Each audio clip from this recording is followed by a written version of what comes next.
I think the first is, depending upon how well you want to do, and particularly if you're starting a company, you need to work super hard. So what does super hard mean?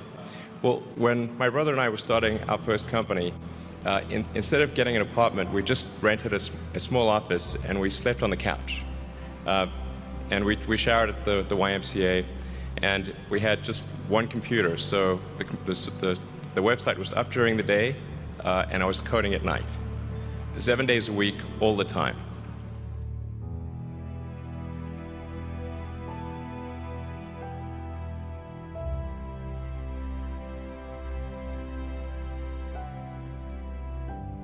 Work hard like every waking hour. That's the thing I would say particularly if you're starting a company.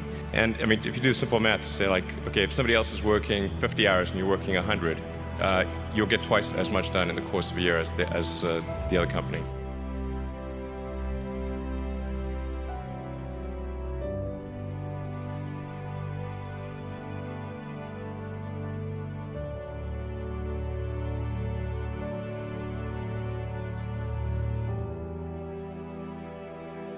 I think too is you got to make sure that whatever you're doing is a great product or service. It has to be really great. And I go back to what I was saying earlier, where if you're a new company, I mean, unless it's like some new industry or new market if it's an untapped market, then you have more ability the standard is lower for your product or service. But if you're entering anything where there's an existing marketplace against large entrenched competitors, then your product or service needs to be much better than theirs. It can't be a little bit better, because then you put yourself in the shoes of the consumer and they say, why would you buy it as a consumer? You're always going to buy the trusted brand unless there's a big difference.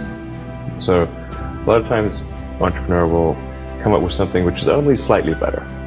And it can't just be slightly better. It's got to be a lot better.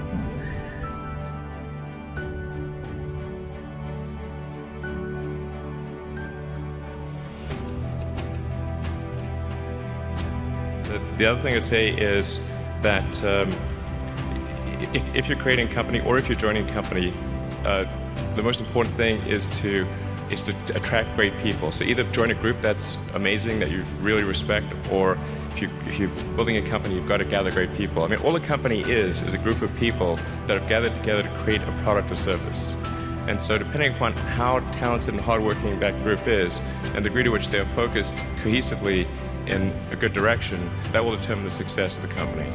So do everything you can to gather great people if you're creating a company.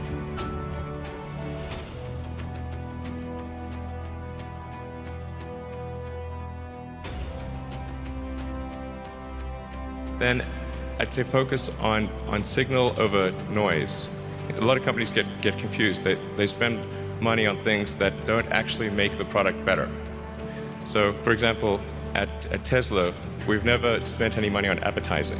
We put all of the money into R&D and manufacturing and design to try to make the car as good as possible.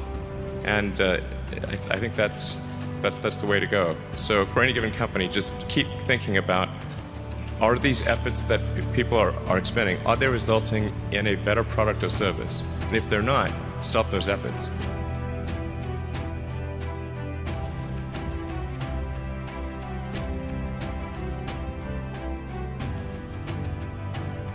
And then I think the final thing I would encourage you to do is, now is the time to take risk.